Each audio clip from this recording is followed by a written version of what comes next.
प्रभु तेरी वाणी जीवन की रोटी, नैनों की ज्योति अंधेरा मिटाती।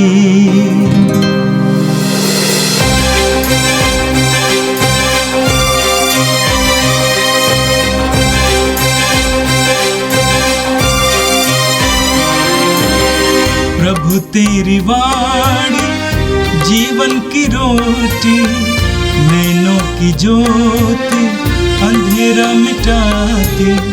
प्रभु तेरी वाणी जीवन की रोटी, नैनों की ज्योति अंधेरा मिटाती। वाणी वाणी वाणी वाणी वाणी पवित्र है, शाश्वत है, जीवन का मन्ना है। 1 अप्रैल पुण्य बृहस्पतिवार। पहला पाठ नबी इसायास का ग्रंथ, अध्याय 61, पद संख्याएँ 1 से 3, 6 और 8 से 9। प्रभु का आत्मा मुझ पर छाया रहता है, क्योंकि उसने मेरा अभिषेक किया है।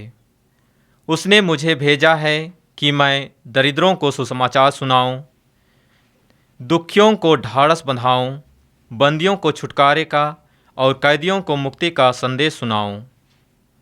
प्रभु के अनुग्रह का वर्ष और ईश्वर के प्रतिशोध का दिन घोषित करूं।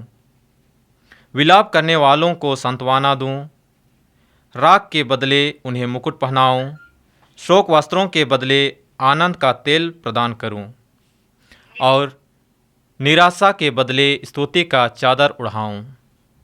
उनका यह नाम रखा जाएगा, सदाचार के बालूत, प्रभु की महिमा प्रकट करने वाला उद्यान। तुम लोग कहलाओगे प्रभु के पुरोहित, तुम्हारा नाम रखा जाएगा हमारे ईश्वर के सेवक। तुम राष्ट्रों की संपत्ति का उपभोग करोगे और उनसे प्राप्त वैभव पर गौरव करोगे। क्योंकि मैं प्रभु न्यायप्रिय हूँ, मैं अन्याय और लूट से घृणा करता हूँ, इसलिए मैं ईमानदारी से उसकी क्षतिपूर्ति करूँगा और उनके लिए चिरस्थायी विधान स्थापित करूँगा। उनके वंशज राष्ट्रों में प्रसिद्ध होंगे और उनकी संतति का नाम देश विदेश में फैलेगा। उन्हें देखने वाले सब के सब जान जाएंगे कि वे प्रभु की चुनी हुई प्रजा हैं। यह प्रभु की वाणी है। संत योगन के अनुसार पवित्र सुसमाचार, अध्याय 13, पद संख्या 1 से 15 तक। वह पास्का पर्व का पूर्व दिन था। यीशु जानते थे कि मेरी घड़ी आ गई है और मुझे ये संसार छोड़कर पिता के पास जाना है। वह अपने शिष्यों को जो इस संसार में थे प्यार करते आए थे और अब अपने प्रेम का सबसे बड़ा प्रमाण देने वाले थे।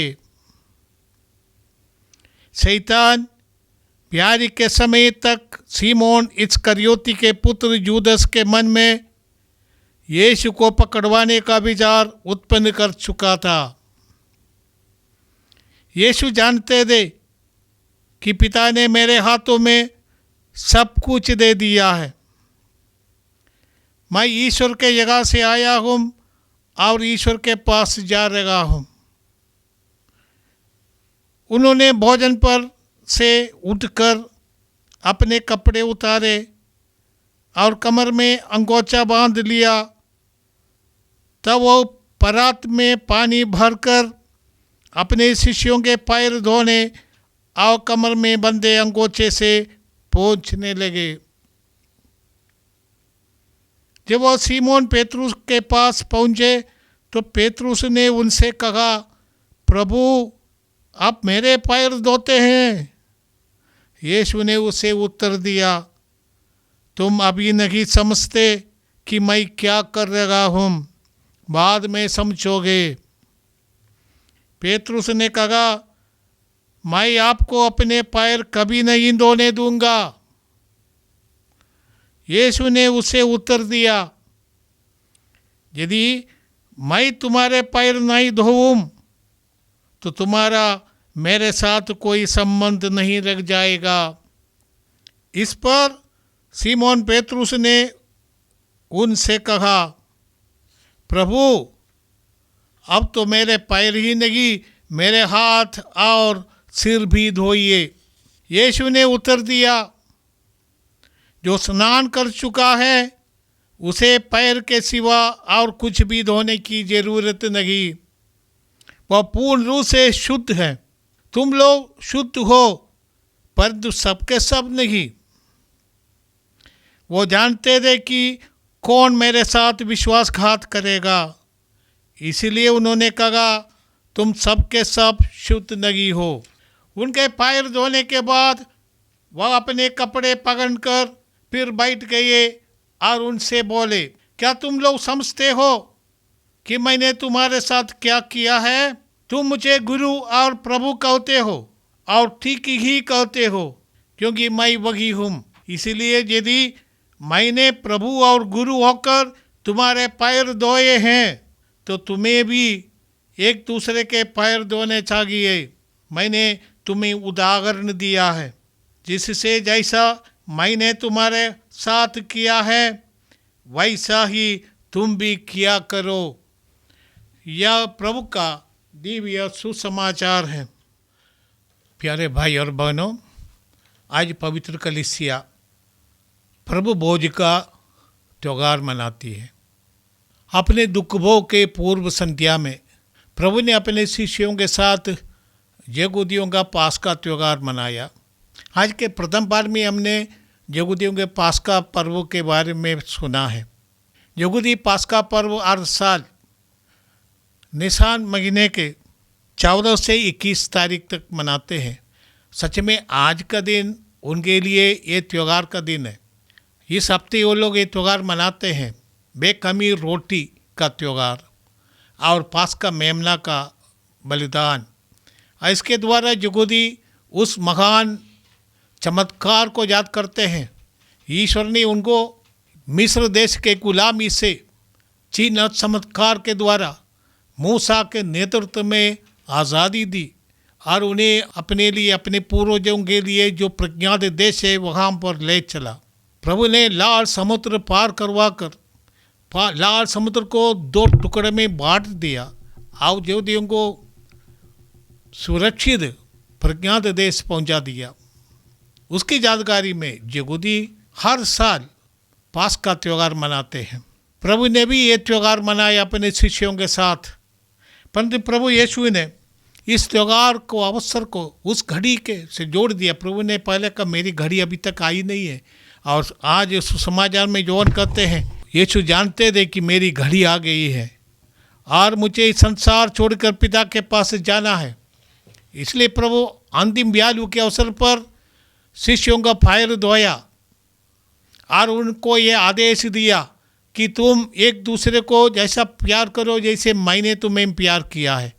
प्रभु ने कहा, मैं तुम्हें एक नया आदेश देता हूँ, जो उनका सुसमाचार अध्याय 13 पद संख्या 34 में प्रभु कहते हैं कि मैं तुम्हें एक नया आज्ञा देता हूँ। इसीलिए आज के दिन को अंग्रेजी में मॉन्डी थर्सडे बोलते हैं। आज्ञा दिया गया बृहस्पतिवार, मनता तुम लैटिन भाषा में अर्थ है आज्ञा। तो इस दिन आज्ञा दी गई, एक नई आज्ञा प्रभु ने अपने शिष्यों को दिया था। इसके साथ साथ प्रभु ने शिष्यों को पैर धोने के बाद प्रभु ने परम प्रसाद की स्थापना की। प्रभु ने रोटी ली, जिसके बारे में जॉन के सुसमाचार में हम पढ़ते नहीं, परंतु लूकस, मत्ती और मार्कुस के सुसमाचार में पढ़ते हैं। और उसके साथ साथ पौलुस कुरिन्थियों के नाम पत्र में इसकी विवरण देते हैं, जिसका आज के दूसरे पाठ में हमने सुना है। कुरिन्थियों के नाम पत्र में पौलुस कहते हैं, जिस रात को प्रभु यीशु पकड़वाए गए, उन्होंने उस रात को रोटी लेकर ये परम प्रसाद की स्थापना की। और परंपरा से पौलुस के समय में ही कुरिन्थ के विश्वासी इसको मनाते थे। हर एक देश में विश्वासी मनाते थे। प्रभु ने आदेश दिया था परम प्रसाद की स्थापना करके त्योहार को मनाने के लिए उन्होंने शिष्यों को आदेश दिया, शिष्यों को पुरोहित बना दिया।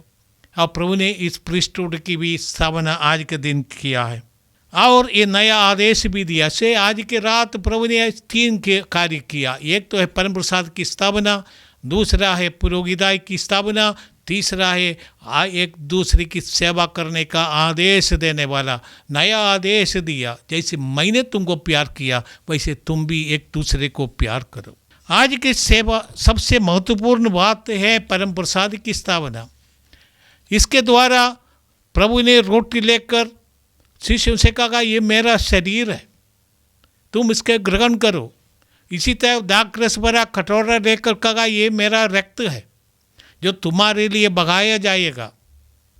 सच में प्रभु पुराने व्यवस्था के यहूदियों के जो पुराने व्यवस्था है ओल्ड कवनेंट, उसको प्रभु ने एक नया व्यवस्था में बदल दिया और अपने रक्त जो क्रूस पर बहाया जाएगा, जो दुख भोग के दिन शुक्रवार के दिन क्रूस पर बहाया जाएगा, वह रक्त आई शिष्यों को दे दिया परम प्रसाद के रूप में। आप प्रभु ने नया व्यवस्था की स्थापना करते शिष्यों को आदेश दिया कि तुम मेरी स्मृति में किया करो। यदि भी योगन के सुसमाचार में हम परम प्रसाद की स्थापना के बारे में नहीं पढ़ते, परंतु योगन ने इसका पूरा विवरण हमें रोटी के चमत्कार के तुरंत बाद दिया है।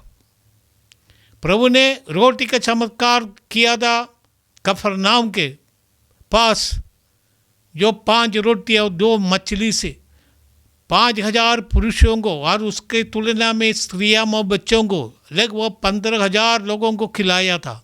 और उस संदर्भ में प्रभु ने इस चमत्कार के बारे में 100 लोगों को समझाने के लिए कहा। लोग यीशु के पीछे पड़े थे कि उनको राजा बनाना चाहते थे। प्रभु ने उनसे कहा मैं इसके लिए आया नहीं हूँ।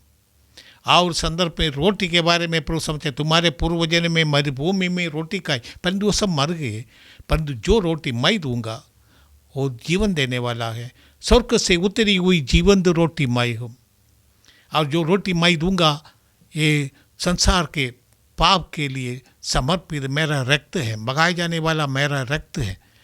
जो रोटी मैं दूंगा वो मेरा शरीर है, मेरा मांस है। प्रभु ने इसको समझाया था। अब प्रभु ने उन लोगों से कहा यदि तुम मानव पुत्र का मांस नहीं खाओगे और उसका रक्त नहीं पीओगे तो तुम्हें जीवन प्राप्त नहीं होगा। प्रभु ने शिष्यों से और सबों से कहा कि तुम्हें मानव पुत्र का शरीर खाना और उनका रक्त पीना है। यहूदी सोचते हैं कि क्या ये सब संभव है, ये क्या बोल रहे हैं, क्या हम लोग क्या कानीबाल है, मनुष्य का मांस खाने वाला। और यहूदियों के लिए खून खाना पीना मना है। यहूदी के अनुसार जो खून पीता है जानवरों का भी हो, परंतु ये लेवी ग्रंथ अध्याय 17 पद संख्या 14 में लिखते हैं कि ये खून में जीवन है, इसलिए मना है। इसलिए यहूदी मांस खाते हैं तो भी खून उससे निकाल देते हैं। इसलिए प्रभु ने कहा तुम्हें मेरा मांस खाना और मेरा रक्त पीना है। बहुत लोग कहते हैं ये कठोर शिक्षा है, ये कैसे हो सकता है। लोग कहते हैं कि ये कैसे संभव है। बहुत लोग बुनबुनाने लगा और यहूदी आपस में कहते हुए ये वाद विवाद करने लगे, ये हमें खाने के लिए अपना मांस कैसे दे सकता है। परंतु प्रभु ने बार बार कहा यदि तुम मेरा मांस नहीं खाओगे तुम्हें अनंत जीवन प्राप्त नहीं होगा। जो मेरा मांस खाता है और मेरा रक्त पीता है मैं उसमें निवास करता हूँ। पौलुस भी यही लिखते हैं कुरिन्थियों के नाम पत्र में भी, यीशु ने हमें अपना रक्त दिया और अपना शरीर दिया परम प्रसाद की स्थापना के द्वारा। यीशु जब ये करते थे कि उन्हें हर एक व्यक्ति को विश्वासी को यीशु का शरीर रक्त पीना है और खाना है, तब लोग बुनबुनाने लगे, यीशु को छोड़ कर चले गए। यीशु ने अपने इस आज्ञा से इस बात से पीछे नहीं हटा। प्रभु ने शिष्य से कहा क्या तुम भी जाना चाहते हो, क्योंकि यीशु तैयार थे अपने वाणी अपनी वजन मिटाने के लिए नहीं, वापस लेने के लिए नहीं, परंतु यदि उनको समझाने के लिए। यीशु ने शिष्य से कहा तुम भी जा सकते। बहुत शिष्य उनको छोड़ कर गया। 5,000 या 15,000 लोग थे चमत्कार के समय पंड एक एक करके छोड़ दिया। अब यहाँ से 12 ही बात बच गई है। प्रभु ने कहा क्या तुम लोग भी जाओगे? पेतरुस ने कहा प्रभु हम कहाँ जाएंगे, आपके पास ही जीवन का शब्द है। इसलिए प्रभु ने ये प्रतिज्ञा को पूरा किया। अंतिम ब्यालू के अवसर पर प्रभु ने रोटी लेकर कहा ये मेरा शरीर है। प्रभु ने दाखरस भरा कटोरा लेकर कहा ये मेरा रक्त है जो तुम्हारे लिए बगाया जाएगा। अंतिम ब्यालू का जो प्याला और जो रोटी प्रभु ने क्रूस पर हमारे लिए बलि के रूप में चढ़ाए जाने वाला शरीर और रक्त में परिवर्तित कर दिया। और हम जब परम प्रसाद की याद करते हैं, जैसे कुरिन्थियों के विश्वासी करते हैं पौलुस के ज़माने में, हम भी यीशु के क्रूस के मृत्यु और पुनरुत्थान, यीशु की मृत्यु और क्रूस पर जो रक्त प्रभु ने बगाया उसे हम जुड़ जाते हैं। स्थान और समय की सीमा पार करते हैं। यीशु ने एक ही बलिदान चढ़ाया है, परंतु वो बलिदान से परम प्रसाद के माध्यम से हम जुड़ जाते हैं। और हम जो रोटी खाते हैं प्रभु का शरीर है, जो कटोरा हम वापस में पीते हैं वो प्रभु का रक्त है। पौलुस कहते हैं जो प्रभु का शरीर और रक्त अयोग्य रीति से ग्रहण करता है वो प्रभु के शरीर और रक्त का दोषी बन जाएगा। योग्य रीति से इस परम प्रसाद में भाग लेने के लिए प्रभु ने अपने शिष्यों का नमूना दिखाया। पैर धोकर प्रभु ने कहा मैं सेवा करवाने के लिए नहीं, सेवा करने के लिए अपने आप को समर्पित करने के लिए आया है। यो प्रभु हमें परम प्रसाद देकर कहता है कि तुम भी ऐसा ही करो। हमें भी अपने आप को परम प्रसाद के माध्यम के द्वारा, जो परम प्रसाद के आखिरी में पुरोहित कहते ईत मिसायत, आप जाइए प्रभु, हम अनुवाद किए आप जाइए, आप प्रभु की शांति आपके साथ रहे, परंतु अर्थ है आप लोग जाइए मिसायस्त, आपको मिसा मास आपको जारी रखना है। अपने जीवन के द्वारा, अपनी सेवा के द्वारा यीशु से जुड़ जाना है। आइए हम प्रभु को धन्यवाद है। हमारे प्रभु ने हमें बहुत बड़ा दान दिया है, बहुत बड़ी ये कृपा दी है। प्रभु का शरीर रक्त जीवन देने वाला है। आइए हम प्रार्थना करें, हे प्रभु हमें तुमने ये परम प्रसाद का ये विधान दिया है, परम प्रसाद की एक संस्कार दिया है। तेरा रक्त अब ये शरीर का ये संस्कार के द्वारा हम ईश्वर को पाते हैं, तुझे पाते हैं प्रभु। अभी मंदिर में नहीं, हर एक यूकरिस्टिक जो समारोह है उसमें तेरी उपस्थिति है। यूकरिस्ट में हम यीशु को पाते हैं। ये प्रभु हम तुझे धन्यवाद देते हैं इस महान कृपा के लिए। तू हमारे शरीर में प्रवेश करते हैं, हम और ये तुम एक बन जाते हैं यूकरिस्ट के द्वारा। यीशु और विश्वासी जो यीशु को भक्ति से ग्रहण करते हैं एक बन जाता है, एक शरीर बन जाता है। एक बड़ी कृपा है प्रभु। यीशु के साथ हमारा तो जो रिश्ता, जो निकटतम रिश्ता, एकदम मजबूत रिश्ता यूकरिस्ट के द्वारा होती है प्रभु। इसके लिए हम तुझे धन्यवाद देते। तू हम में प्रवेश करते हैं और तुम एक बन जाते हैं यूकरिस्ट के द्वारा। ये प्रभु हमें ये वरदान के लिए हम धन्यवाद देते हैं। और योग्य रीति से हर दिन यूकरिस्ट में भाग लेने की कृपा दे। तेरी इस महान उपस्थिति के लिए, इस महान दान के लिए हम धन्यवाद देते हैं। तू हमारे साथ विराजमान है। ये प्रभु तो शरीर धारण कर हमारे बीच निवास किया और सदा के लिए हमारे बीच निवास करने के लिए तूने परम प्रसाद की स्थापना की। तेरी महान कृपा के लिए हम तुझे धन्यवाद देते हैं और हमें ये वरदान देकर हमें पवित्र कर दिया, इसलिए हम धन्यवाद देते हैं। ये पिता हमारी प्रार्थना सुन, आमीन। प्रभु तेरी वाणी जीवन की रोटी, नैनों की ज्योति अंधेरा मिटाती। वाणी वाणी वाणी वाणी वाणी पवित्र है, शाश्वत है, जीवन का मन्ना है।